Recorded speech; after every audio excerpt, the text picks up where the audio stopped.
kam ti ọnụ n'ife banyelu Biafra. Otego m chọrọ ikwu ya. But ọ na-abụ m nesi anya nwepụ ọnụ. Mana m ga-ewepụrụ ọnụ wee ruo mgbe one. Otego Mazi Nnamdi Kanu nọ na nga. Asịrị m unu na ọ bụrụ na ife eji aka eme.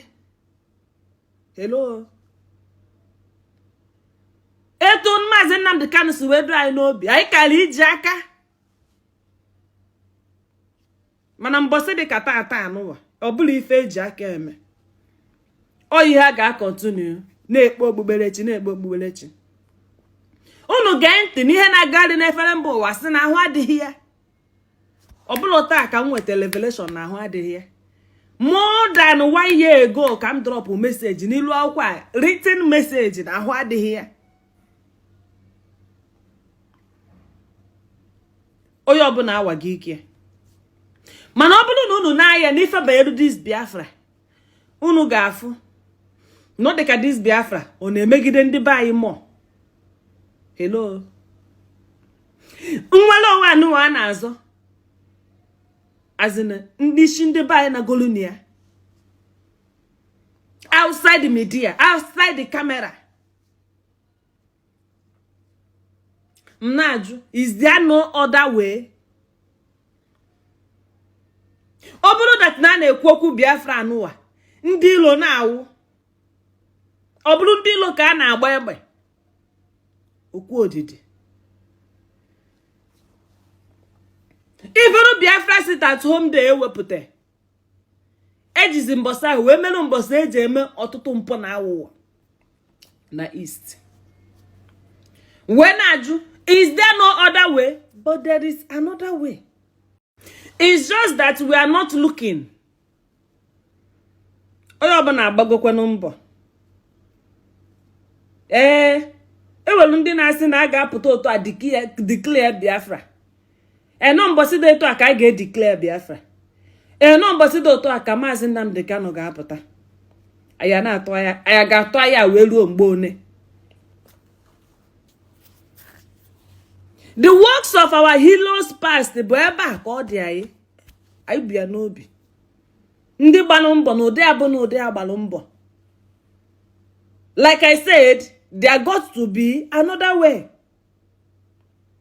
Anyị achọgo nwere owu anụwa. Otego bi tupu amụọ mụ. My grandmother ga-agwa gị ihe ọfụrụ na nwere owu a. Nna nne m during the first Otego. So nke mbụ m na m chọrọ igwu unu na amanụ kata bilite declare Biafra gụọ abụọ na-atụ aya. In as much as need to serious. I declare Biafra the easier n'obodo oyibo. Ụmụnne anyị nọ n'obodo oyibo na-support Biafra at number ụmụnne nọ n'ala Igbo na-support Biafra. So I declare go the Biafra. How will you declare it? Ga ezi ihe ga-eme the Nigerian government. Wepụ kene hallucination, imagination. Ebinite one day, Biafra, the Republic of Biafra have taken place. Kedi the provision for this Biafra? The money for Biafra. Ewego school Biafra.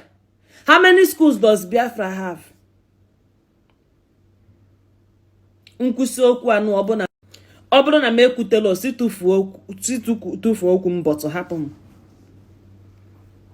How many industries? Inekwa you feel that na Biafra bụ only but a consciousness, a state of mind. For now. I remember that day my mother pụrụ n'ezi na-agba nta agba imo. A na-agba egbe. Maka Biafra. Ọ na-agba ọsọ for her dear life. And all of the people known at that particular place, bụ Ndi Igbo, all of the people known at that particular market, on that seat at home day, all of them were Igbos. Even though na the fan no, because of one reason or the other, a lot of people came out. But you will find out that in the same Enugu state, there will a place dominated by Ndi Igbo, dominated by Ndi autonomy Hafa. There will a place so Gabilu, Nifulo, Igafo, Ndi Anuwa in thousands. Manamanga na such location where Jaba Welbam say again, na this Biafra movement. Is it for us or is it against us? Like I said, in Amman Benito who declared Biafra, as long as this Nigeria is concerned. Violence taketh it by force. Now, what kind of force? A lot of people have forgot this Biafra as a company. As Oyeku Biafra or Palego. A lot of people don't online. I forgot Biafra as if they will followers. And Bossy Biafra can happen time. He game her followers.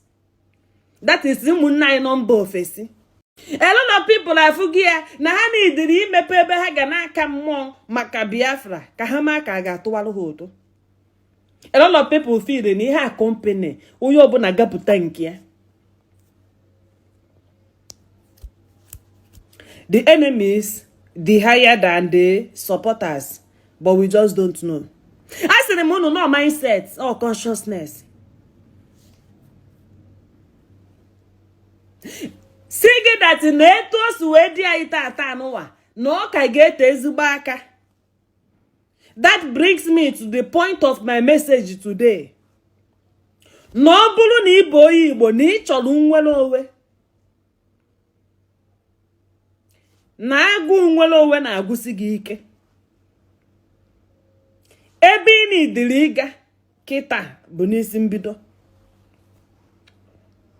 E ga-ebu n'obi the sacrifices of Oyedo Otua. The sacrifices of Oyedo Otua. Mana kezi ife ọ ga-abụ eme kita nwere owe abịa. Now that you know that nwere owe cannot be declared all of a sudden. I have just but one lasting solution. Ikweho n'izu, ị ga-ekwe n'ọnwa. Ikweho n'izu. This is my lasting solution. Ị na-ekweho n'izu, ị ga-ekwe n'ọnwa. Ihe a ga-eme. First of all, if any digodi bụ individual nwere onwe. Declare go Biafra, but mindset dịkwa ha na caged. Ewebelu nwere onwe that happened. Then ihe ni bụ restore Igbo Land. Listen, I am giving this solution because I am a solution. We have exhausted there. We have not tried this one. Have you tried this one? Every other thing, this one have not failed. Restoration. Ina ya na ni bunu gafu na ewelo mmụọ n'afọ maka Igbo Land. Ọ bụrụ na ije na Yoruba ga-agwa gị na mmụọ n'afọ maka Yoruba. Ije ebe a sị gị na nke anụwa. Etu anyị ga-esi wee mee edoziwegodo Igbo, kwegodo okwu Igbo. Si dozibia. Mgbe eji dozie ya. Jiri ofele ahụ rụọ bogodi free school and free hospital.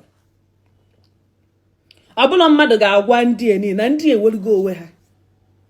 When you no longer have to depend, ndị ọnụ nkịtị ị na-eri, how many farmers do we still have? All thanks to Abakaliki.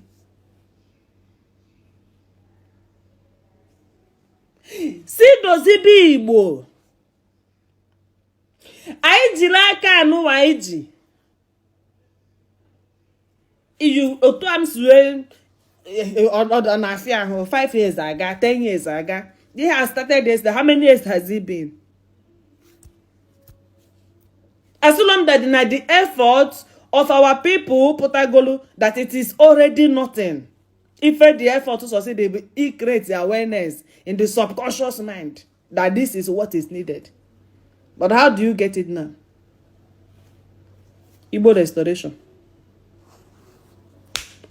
To those of you who may not like this message, now you sabi. Igbo restoration amounts to, equals to Igbo freedom. Igbo restoration. As number one, individual restoration. And number two, community deity restoration. Before we finish restoring the community deity of every village in Igbo land, freedom would have happened. Like I said, it is a consciousness. Done.